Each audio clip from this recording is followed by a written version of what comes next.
Epic fear wins. Safe lanes open for ships that play by Tehran's rules. Karachi's daring dash. First open transit. Since mining began. Iran's message to the world? Ask nicely. Hello, everyone, and welcome back to our YouTube channel, Maz Reporter. Today, we will discuss the narrow stretch of water that powers the entire world and how it has just been turned into a controlled gateway, where ships can pass, but only if they follow one country's rules. Right now, in the Strait of Hormuz, something unprecedented is unfolding. Oil tankers are no longer simply sailing through international waters.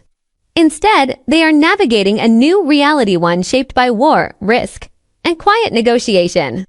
And at the center of it all is one ship, the MTKarach. Let's break this down in simple terms. The Strait of Hormuz is the most important oil route on Earth. Every day, nearly 1/5 of the world's oil passes through this narrow corridor between Iran and the Arabian Peninsula. If this route is disrupted, fuel prices rise globally, affecting everything from transport to food costs. Now, amid an ongoing conflict involving the United States, Israel, and Iran, Tehran has deployed sea mines in parts of this waterway. These are underwater explosives capable of severely damaging or sinking ships. The goal wasn't to completely block the strait, but to make it dangerous enough that most ships stay away. And it worked. Shipping traffic has dropped sharply. Insurance costs have surged. Oil prices have crossed $100 per barrel.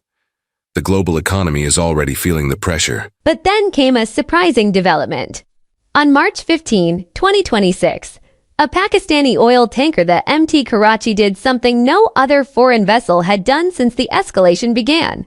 It sailed straight through the strait, not secretly, not cautiously, but openly. The MTKarach kept its automatic identification system, or eyes, switched on the entire time.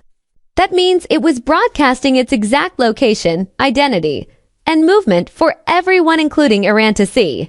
Even more striking, it didn't follow the usual central shipping lane. Instead, it hugged the Iranian coastline. And it passed safely. What this really means, this wasn't just a routine transit. It was a signal, a demonstration, a proof of concept. Iran has effectively shown the world that it doesn't need to completely shut down the Strait of Hormuz to control it. Instead, it can create selective safe lanes, routes that are only accessible to ships that follow its conditions. In simple terms, the strait is no longer closed, but it is no longer free either. The new rules of the game. So what are these conditions? Based on shipping data and analyst reports, the rules are becoming clear.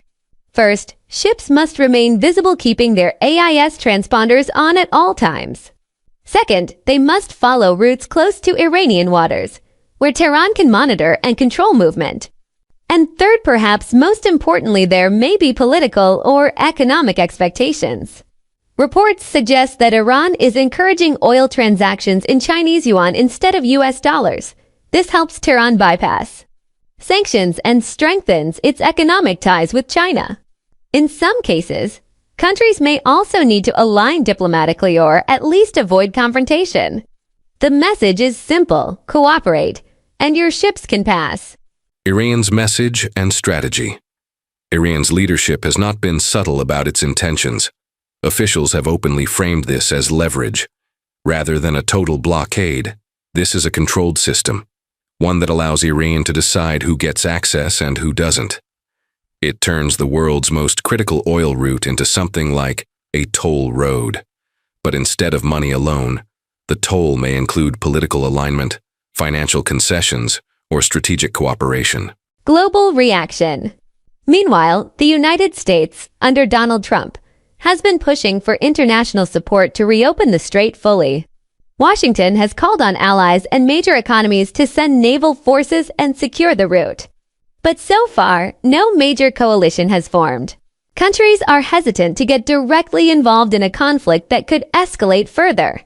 Instead, many appear to be taking a different approach, quietly adjusting to the new reality.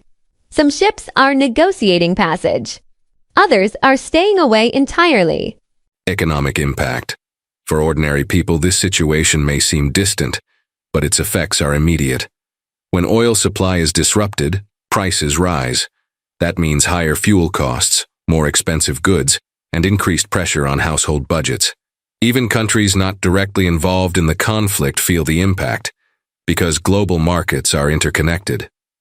And as long as uncertainty remains in the Strait of Hormuz, those pressures are likely to continue. Pakistan's position. Interestingly, despite the successful transit of the MTKarach, Pakistan itself hasn't seen much relief. Fuel prices in the country remain high. Why? Because domestic fuel pricing is linked to global oil markets, not just individual shipments. Pakistan still relies heavily on imports from countries like Saudi Arabia and the UAE, where costs have risen due to risk and insurance. Add to that limited refining capacity and fiscal constraints, and the benefit of one successful tanker crossing becomes minimal. Bigger geopolitical shift. What's happening here is bigger than just shipping routes. This is about power. Control over the Strait of Hormuz gives Iran significant influence over global energy flows. By introducing selective access instead of a full blockade, Tehran has created a flexible strategy, one that applies pressure without triggering total shutdown. At the same time, the growing role of yuan-based oil trade hints at a gradual shift away from the US dollar in global energy markets. If this trend continues, it could reshape the balance of economic power. So where does this leave the world? The Strait of Hormuz is still open, but not in the way it once was. Ships can pass, but only under certain conditions. Global trade continues, but with new risks and new rules. And one tanker, the MTKarach, has shown exactly how this system works. For now, the message from Tehran is clear. You can sail, but only if you play by the rules set by the state of Iran. Drop your thoughts below. Stay informed, stay safe. I'll see you in the next one. Subscribe to our channel, Maz Reporter. Like, bell icon. Thanks for watching. Peace.